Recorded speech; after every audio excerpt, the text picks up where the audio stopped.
Iran की सड़कों पर आग लगी हुई है और सवाल ये है कि क्या ये आग 40 साल पुरानी इस्लामी हुकूमत को जलाकर राख कर देगी। और जानते हैं, इस धुएं के बीच से एक नाम उभर रहा है, रज़ा पहलवी। आखिर कौन है ये? चलिए आज इन्हीं सवालों की तह तक चलते हैं। तो तसव्वुर कीजिए, जनवरी 2026 का ईरान। सड़कों पर सिर्फ गुस्सा और नारे नहीं हैं, बल्कि एक ऐसी आग है जो थमने का नाम ही नहीं ले रही। ये कोई छोटा मोटा विरोध प्रदर्शन नहीं है, ये दशकों पुरानी हुकूमत के लिए एक सीधी चुनौती है। तो असल में वहाँ हो क्या रहा है, ज़मीनी हकीकत क्या है? आइए इस बगावत को थोड़ा और करीब से देखते हैं। देखिए, ये बगावत सिर्फ राजधानी तेहरान तक ही सीमित नहीं है, बल्कि ये आग 222 से ज्यादा जगहों पर फैल चुकी है। और नारे बिल्कुल साफ हैं, इस्लामिक रिपब्लिक मुर्दाबाद। सरकार का जवाब वही पुराना तरीका, इंटरनेट काट दो, आवाज दबा दो। लेकिन इस दमन के बीच से विरोध का एक ऐसा प्रतीक उभरा है जो हैरान कर देता है। लोग सुप्रीम लीडर खामेनेई की तस्वीर जलाकर उससे अपनी सिगरेट सुलगा रहे हैं। सोचिए, ये सिर्फ विरोध नहीं, ये हुकूमत के मुंह पर एक तमाचा है। पर सवाल ये है कि ये सब हो क्यों रहा है? ये विरोध अचानक से तो नहीं भड़के हैं। असल में इस्लामिक रिपब्लिक पर एक साथ कई दिशाओं से दबाव पड़ रहा है। चलिए समझते हैं कि वो कौन सी वजह हैं जो इस संकट को हवा दे रही हैं। इस पूरी सिचुएशन को समझने का सबसे अच्छा तरीका है एक प्रेशर कुकर। सोचिए कि एक प्रेशर कुकर है जिसके अंदर कई चीजें एक साथ उबल रही हैं। बर्बाद होती अर्थव्यवस्था, सेना की कमजोरी और दुनिया भर से लगे प्रतिबंध। और अब ऐसा लग रहा है कि ये कुकर कभी भी फट सकता है। तो इस प्रेशर कुकर में उबल क्या क्या रहा है? सबसे पहले इकोनॉमी, जो पूरी तरह से तबाह हो चुकी है। फिर इस आर्थिक तबाही के ऊपर आई सैन्य हार, जब 2025 के युद्ध ने ईरानी सेना की ताकत का सारा भ्रम तोड़ दिया। तीसरा झटका लगा जब अंतर्राष्ट्रीय प्रतिबंध वापस आ गए, जिसने देश को दुनिया से लगभग काट दिया। और जब ये तीनों चीजें एक साथ मिली, तो चौथी और सबसे खतरनाक चीज उबली, जनता का गुस्सा। ये चारों मिलकर एक ऐसा विस्फोटक कॉकटेल बना रहे जो कभी भी फट सकता है। और यही बात इस पूरी स्थिति का सार है। जैसा कि एनालिस्ट शेहरम खोल्दी कहते हैं, असली खतरा सिर्फ सड़कों पर हो रहे प्रदर्शन नहीं है। असली खतरा ये है कि सरकार के पास देश चलाने के जो जरूरी संसाधन होते हैं ना, वही खत्म होते जा रहे हैं। मतलब ये सिर्फ एक पॉलिटिकल संकट नहीं, ये अब शासन का संकट बन चुका है। अब इस सारी उथल पुथल के बीच एक नाम है जो बार बार सामने आ रहा है, रज़ा पहलवी। तो भाई कौन है ये शख्स और इस पूरी कहानी में इनका क्या रोल है? बिल्कुल सीधे शब्दों में कहें तो रज़ा पहलवी ईरान के आखिरी शाह के बेटे हैं और सिंहासन के वारिस।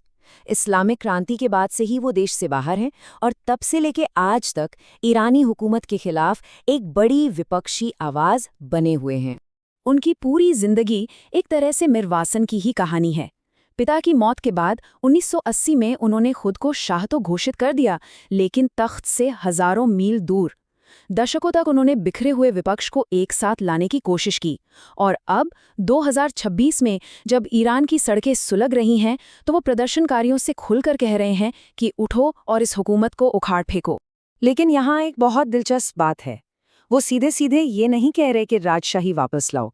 उनका कहना है कि मेरा लक्ष्य एक सेक्युलर डेमोक्रेटिक ईरान बनाना है, और ये फैसला ईरान के लोग करेंगे कि उन्हें राजशाही चाहिए या गणतंत्र। ये आप कह सकते हैं एक बहुत ही सधी हुई राजनैतिक चाल है। पर जैसा कि होता है, कहानी इतनी भी सीधी नहीं है। पहलवी के साथ जितने समर्थक हैं, उतने ही विवाद भी जुड़े हैं। तो चलिए सिक्के के दोनों पहलुओं को देखते हैं। पहलवी को लेकर राय बिल्कुल बंटी हुई है। एक तरफ उनके समर्थक हैं जो उन्हें एक उम्मीद की तरह देखते हैं, एक ऐसा नेता जो इस बिखरे हुए विपक्ष को जोड़ सकता है और लोकतंत्र ला सकता है। लेकिन फिर सिक्के का दूसरा पहलू आता है। उनके आलोचक उन्हें विदेशी ताकतों, खासकर अमेरिका और इजराइल की कठपुतली कहते हैं।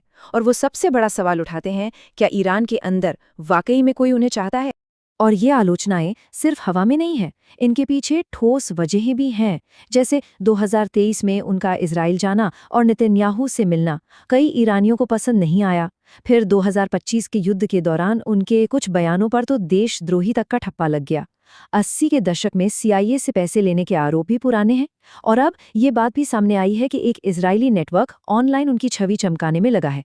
तो सवाल और भी गहरा हो जाता है कि पहलवी का समर्थन कितना असली है और कितना बनाया हुआ। तो इन सारी बातों को अगर हम एक साथ रखकर देखें तो हम वापस अपने सबसे बड़े सवाल पर आते हैं, क्या ईरान में वाकई तख्ता पलट होने वाला है? देखिए, इसका जवाब हाँ या ना में नहीं है। ये एक जबरदस्त रस्साकशी चल रही है। एक तरफ बदलाव की लहर है जिसे आर्थिक तबाही और जनता का गुस्सा आगे धकेल रहा है, लेकिन दूसरी तरफ हुकूमत की वो चट्टान है जो 2009 और 2022 जैसे बड़े तूफानों में भी नहीं टूटी। उनके पास IRGC यानी रेवोल्यूशनरी गार्ड्स जैसी वफादार और क्रूर सेना है, जबकि विपक्ष आज भी बटा हुआ है। लेकिन एक बात बिल्कुल साफ है, इस बार हालात पहले जैसे नहीं हैं। इस्लामिक रिपब्लिक के पास अब गलतियां करने की गुंजाइश लगभग खत्म हो चुकी है। जिस तरह से चीजें अभी चल रही हैं, वो ज्यादा दिन तक नहीं चल सकती। कुछ न कुछ बदलना तो तय है। तो शायद असली सवाल ये नहीं है कि हुकूमत गिरेगी या नहीं, बल्कि असली सवाल ये है कि उसके गिरने के अगले दिन क्या होगा। क्या ईरान में लोकतंत्र का एक नया सवेरा होगा या फिर अराजकता की एक लंबी अंधेरी रात शुरू होगी? इस सवाल का जवाब फिलहाल भविष्य में ही छिपा है।